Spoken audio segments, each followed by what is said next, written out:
नमस्कार। आज हम इस वीडियो में इलेक्ट्रिकल की और कुछ इंपॉर्टेंट ऑब्जेक्टिव क्वेश्चन के बारे में डिटेल में डिस्कशन करेंगे। और अगर आपको वीडियो अच्छा लगता है तो सब्सक्राइब जरूर कीजिएगा। तो देखो आज का पहला क्वेश्चन शुरू करते हैं। पहला क्वेश्चन देखो, an ideal crystal diode is one which behave as a perfect dash when forward biased. देखो, एक आइडियल क्रिस्टल डायोड जब फॉरवर्ड बायस्ड कंडीशन में रहता है, उस कंडीशन में ये जो डायोड होता है एक कंडक्टर जैसा बिहेव करता है, या फिर इंसुलेटर जैसा, या फिर रेजिस्टेंस मटेरियल जैसा, या फिर नॉन ऑफ जिनमें से कोई भी नहीं है। तो इसका आंसर होगा, जब एक ideal crystal diode forward biased condition में रहता है, उस कंडीशन में ये जो डायोड होता है ये कंडक्टर जैसा बिहेव करता है। तो ऑप्शन नंबर 1 होगा इसका करेक्ट आंसर। तो देखो कैसे होता है। देखो, जो आइडियल क्रिस्टल डायोड होता है वो हमारा एक पी टाइप और एक एन टाइप दोनों सेमीकंडक्टर को मिलकर बनता है। देखो, ये जो हमारा सिंबल है ये डायोड का सिंबल है, और ये जो डायोड का सिंबल होता है ये देखो, ये उसका इंटरनल स्ट्रक्चर है। मतलब जो डायोड होता है उसका ये पी टाइप होता है और ये एन टाइप होता है। इस फिगर में देखो, ये जो साइड है इस साइड होता है पी टाइप का और ये होता है एन टाइप का। तो ये पॉजिटिव साइड होता है, ठीक से याद रखो। जो डायोड होता है उसका ये होता है पॉजिटिव साइड और ये होता है नेगेटिव साइड। जब हम इस डायोड को, ये जो पॉजिटिव साइड होता है इसको जब हम पॉजिटिव बैटरी के पॉजिटिव के साथ, और ये जो नेगेटिव साइड होता है इसको हम जब बैटरी के नेगेटिव के साथ कनेक्शन करेंगे तब इसको क्या कहते हैं, फॉरवर्ड बायस्ड कहते हैं। देखो ये वाला फिगर देखो, ये होता है फॉरवर्ड बायस्ड। ये देखो डायोड है, उसका ये पॉजिटिव साइड है, ये होता है कनेक्शन पॉजिटिव के साथ, और ये देखो नेगेटिव साइड है और ये कनेक्ट हुआ है नेगेटिव के साथ। तो इसीलिए क्या कहते हैं, अगर पॉजिटिव को पॉजिटिव के साथ और नेगेटिव को नेगेटिव के साथ कनेक्शन होता है इसको क्या कहते हैं, फॉरवर्ड बायस्ड। और फॉरवर्ड बायस्ड में ही क्या होता है, जब फॉरवर्ड बायस्ड रहता है तब करंट फ्लो होता है। और जब रिवर्स बायस होता है, मीन्स पॉजिटिव के साथ नेगेटिव और नेगेटिव के साथ पॉजिटिव कनेक्शन रहता है, उसको क्या कहते हैं, रिवर्स बायस कहते हैं। और रिवर्स बायस कंडीशन में क्या होता है ना, करंट फ्लो नहीं होता है। तो इसीलिए देखो ये फॉरवर्ड बायस्ड है, करंट फ्लो होता है। हम सब जानते हैं जो कंडक्टर होता है उसमें करंट फ्लो होता है, और डायोड जब फॉरवर्ड बायस्ड कंडीशन में रहता है तब भी करंट फ्लो होता है। तो इसीलिए जब एक crystal diode forward biased condition में रहता है तब ये कंडक्टर जैसा बिहेव करता है। तो ऑप्शन नंबर 1 होगा इसका करेक्ट आंसर। और देखो इधर है आइडियल। आइडियल मतलब क्या होता है ना, उसमें कोई भी लॉसेस नहीं होगा। देखो, अगर हम एक डायोड को लेंगे तो उसमें कुछ ना कुछ लॉसेस होता है। जब फॉरवर्ड बायस्ड में रहता है करंट फ्लो होता है इसके थ्रू, फिर भी कुछ ना कुछ लॉसेस रहता है। लेकिन अगर आइडियल रहेगा तो उसमें कोई भी लॉस नहीं रहेगा, लेकिन ये प्रैक्टिकली इम्पॉसिबल होता है। तो इसका आंसर क्या होगा ना, जो एक ideal crystal diode forward biased condition में रहेगा तो उस कंडीशन में ये एक कंडक्टर जैसा बिहेव करेगा। ऑप्शन नंबर 1 होगा इसका करेक्ट आंसर। देन देखो next question, the number of depletion layer in A transistor is. देखो, एक ट्रांजिस्टर में कितना डिप्लेशन लेयर रहता है, एक ही रहता है या फिर 2 रहता है या फिर 3 रहता है या फिर 4 रहता है। तो इसका आंसर होगा, जो ट्रांजिस्टर होता है उसमें 2 डिप्लेशन लेयर रहता है। ऑप्शन नंबर 2 होगा इसका करेक्ट आंसर। देखो, जो हमारा ट्रांजिस्टर होता है 2 टाइप का होता है, एक एनपीएन ट्रांजिस्टर होता है, एक पीएनपी ट्रांजिस्टर होता है। इसमें देखो ये जो एनपीएन ट्रांजिस्टर है, एन और पी के बीच में एक डिप्लेशन लेयर है और पी और एन के बीच में और एक डिप्लेशन लेयर है। तो इसलिए 2 ही डिप्लेशन लेयर रहता है। इधर देखो पीएनपी ट्रांजिस्टर में इधर भी पी और एन के बीच में एक है और एन और पी के बीच में और एक है। तो इधर भी 2 डिप्लेशन लेयर होता है। इसलिए जो हमारा ट्रांजिस्टर होता है उसमें 2 डिप्लेशन लेयर रहता है। ये होता है ट्रांजिस्टर का सिंबल। तो ऑप्शन नंबर 2 होगा इसका करेक्ट आंसर। देन देखो next question, a ट्रायक has 3 terminals that is. देखो, जो ट्रायक होता है उसमें 3 टर्मिनल रहता है। तो कौन कौन सा टर्मिनल रहता है, ड्रेन रहता है, सोर्स रहता है, गेट रहता है, या फिर 2 मेन टर्मिनल रहता है उसके साथ एक गेट टर्मिनल रहता है, या फिर कैथोड एनोड गेट रहता है, या फिर नॉन ऑफ द एबोव। तो इसका आंसर होगा, जो ट्रायक होता है उसमें जो 3 टर्मिनल रहता है वो होता है 2 मेन टर्मिनल और एक गेट टर्मिनल। तो ऑप्शन नंबर 2 होगा इसका करेक्ट आंसर। ये वाला फिगर देखो, ये होता है हमारा ट्रायक का फिगर। इसमें देखो MT2 MT1 main terminal 1 main terminal 2, जिसको एनोड कैथोड कहते हैं, उसके साथ एक गेट भी रहता है। तो इसीलिए क्या होगा ऑप्शन नंबर 2 MT1 MT2, तो 2 मेन टर्मिनल्स और एक गेट टर्मिनल। तो ऑप्शन नंबर 2 होगा इसका करेक्ट आंसर। देन देखो next question, the device that does not have get terminal. देखो, डायक, ट्रायक, SCR, FET, इनमें से कौन सा डिवाइस में गेट टर्मिनल नहीं होता है। डायक में नहीं होता है, ट्रायक में नहीं होता है, या फिर सिलिकॉन कंट्रोल रेक्टिफायर में नहीं होता है, या फिर फील्ड इफेक्ट ट्रांजिस्टर में नहीं होता है। तो इसका आंसर होगा जो डायक होता है उसमें गेट टर्मिनल नहीं रहता है। देखो ये होता है डायक का फिगर, इसमें MT1 MT2 दो ही टर्मिनल है, इसमें गेट नहीं है। बाकी ये जो हमारा ट्रायक है इसमें MT2 MT1 और गेट है, इधर देखो गेट है। और ये होता है हमारा सिलिकॉन कंट्रोल, ये जो सिलिकॉन कंट्रोल रेक्टिफायर ये होता है सिलिकॉन कंट्रोल रेक्टिफायर। इसमें भी देखो कैथोड है, एनोड है और ये गेट है। और ये जो फील्ड इफेक्ट ट्रांजिस्टर देखो, ये वाला फिगर देखो, ये होता है फील्ड इफेक्ट ट्रांजिस्टर। दो टाइप का होता है, एक पी चैनल टाइप होता है, एक एन चैनल टाइप होता है। दोनों में हमारा देखो सोर्स रहता है, ड्रेन रहता है और उसमें गेट भी रहता है। इधर सोर्स रहता है, ड्रेन रहता है, गेट भी रहता है। तो इसलिए FET में भी गेट है, SCR में भी है, ट्रैक में भी है, लेकिन जो डायक होता है इसमें गेट टर्मिनल नहीं होता है। तो इसलिए ऑप्शन नंबर 1 होगा इसका करेक्ट आंसर।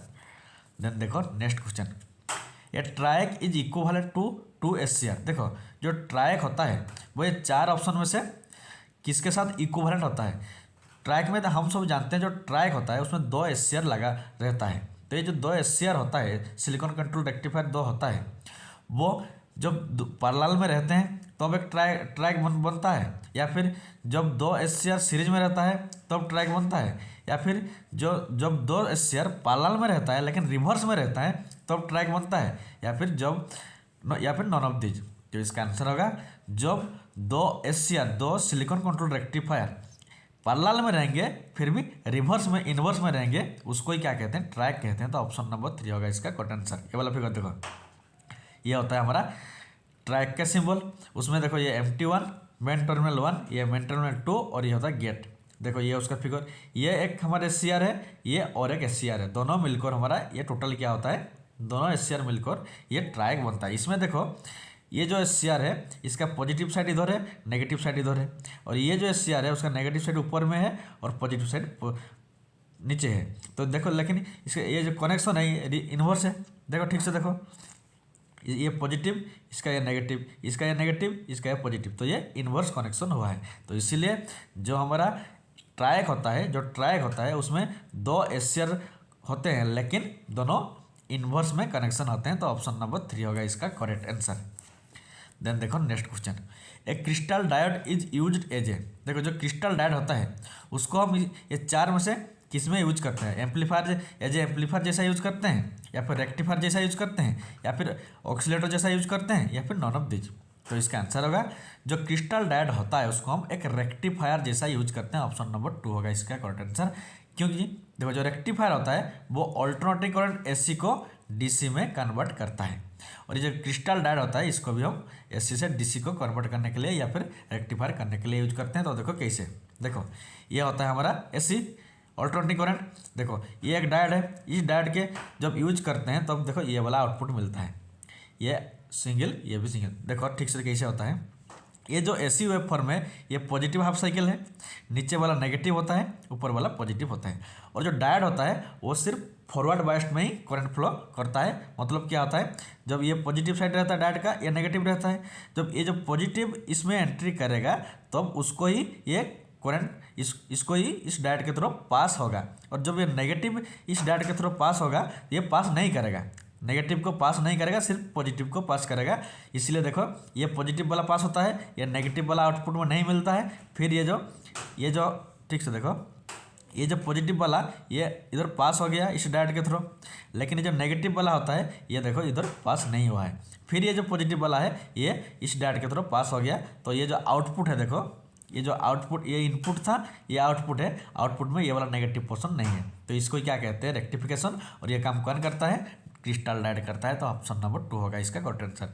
और एक बात याद रखिएगा, जो क्रिस्टल डायोड होता है वो रेक्टिफिकेशन के लिए यूज किया जाता है, लेकिन ये जो रेक्टिफिकेशन होता है इसमें जो आउटपुट निकलता है वो प्योर DC नहीं होता है, इसमें AC भी कुछ रहता है, AC प्लस DC मिलकर रहता है।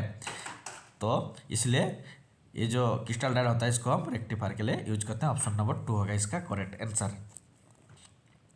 देन देखो pressure cable are generally use beyond. देखो जो प्रेशर केबल होता है उसको कितने वोल्टेज से ज़्यादा के बैंड के लिए हम यूज करेंगे। 11 के से अगर ज़्यादा हो गया तो प्रेशर केबल यूज किया जाता है, या फिर 33 के से, या फिर 66 के से, या फिर 132 के से अगर ज़्यादा हो गया तो हम प्रेशर केबल यूज करेंगे। तो इसका आंसर होगा अगर 66 के से ज़्यादा होता है, के भी 66 के से ज़्यादा होता है, उस कंडीशन में हम प्रेशर केबल का यूज करते हैं। ऑप्शन नंबर 3 होगा इसका करेक्ट आंसर। और एक बात याद रखिए, जो प्रेशर केबल होता है वो 2 टाइप का होता है। एक होता है जिसके अंदर ऑयल रहता है, और एक होता है जिसके अंदर गैस रहता है। तो ऑयल फील्ड प्रेशर केबल रहता है जो प्रेशर केबल होता है, एक होता है ऑयल फील्ड प्रेशर केबल और दूसरा होता है गैस फील्ड प्रेशर केबल। ये भी आपको याद रखना होगा। तो इस प्रेशर केबल को कितना वोल्टेज के बैंड यूज किया जाता है ना, 66 के भी वोल्टेज से ज़्यादा बैंड में यूज किया जाता है। तो ऑप्शन नंबर 3 होगा इसका करेक्ट आंसर। देन देखो next question, underground cable are laid at sufficient depth because.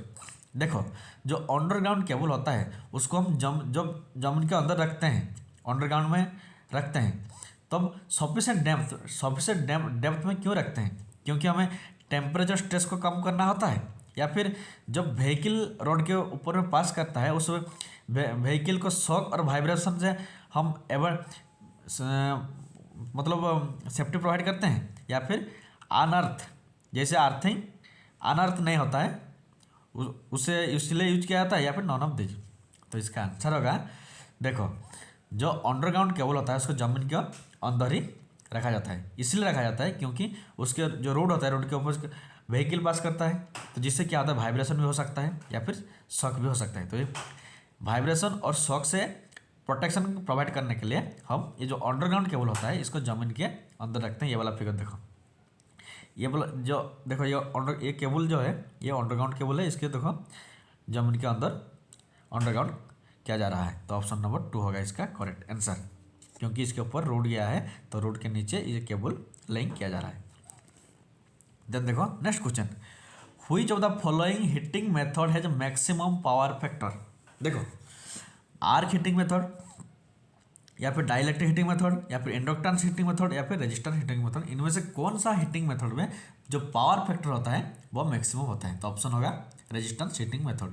Option number 4 is the correct answer. क्यों? देखो हम सभी जानते हैं जो रेजिस्टेंस होता है, रजिस्टर होता है, उसका यूनिटी पावर फैक्टर क्या आता है? पावर फैक्टर 1 रहता है।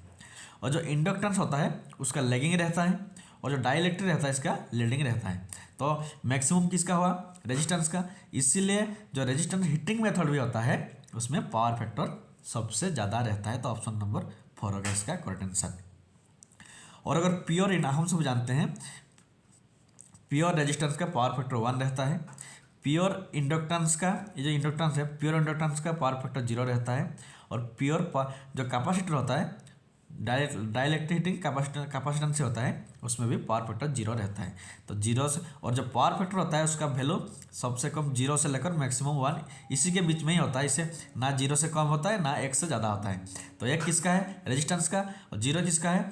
चाहे वो इंडक्टेंस हो सकता है या फिर कैपेसिटेंस हो सकता है। तो इसीलिए जो मैक्सिमम पावर फैक्टर होता है वो रेजिस्टेंस हीटिंग में ही होता है। तो ऑप्शन नंबर 4 होगा इसका करेक्ट आंसर। देन देखो next question, the arcing contact in a circuit breaker are made of. देखो सर्किट ब्रेकर में जो आर्किंग कॉन्टैक्ट होता है वो कॉपर टंगस्टन एलॉय का बना हुआ होता है, या फिर पोर्सिलेन का होता है, या फिर इलेक्ट्रोलाइटिक कॉपर का होता है, या फिर एल्यूमिनियम एलॉय का होता है।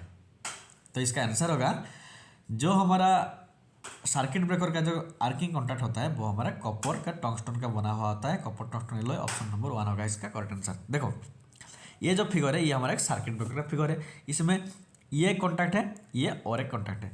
देखो ये जो कॉन्टैक्ट है ये फिक्स वाला कॉन्टैक्टर होता है, कॉन्टैक्ट होता है, और ये जो होता है ये मूवेबल वाला होता है। जब सर्किट में कोई फॉल्ट होता है तो ये क्या होता है ना, ये दोनों के बीच में डिस्टेंस आ जाता है। देखो ये वाला ये फिक्स्ड वाला यहीं पे है, लेकिन ये मूवेबल वाला थोड़ा पीछे चला गया, जिससे यहाँ पर क्या होता है ना गैप बन गया, दोनों बीच में गैप बन गया, इसी के अंदर आर्क बनता है। तो ये जो क्वेश्चन में है ये जो कॉन्टैक्ट ये एक ये दूसरा ये जो दोनों कॉन्टैक्ट है ये कौन सा मटेरियल का बना हुआ होता है? ये हमारा कॉपर टंगस्टन एलॉय का बना हुआ होता है। ऑप्शन नंबर 1 होगा इसका करेक्ट आंसर। तो आज के लिए इतना ही, थैंक्स फॉर वॉचिंग। और अगर आपको वीडियो अच्छा लगता है तो सब्सक्राइब जरूर कीजिएगा।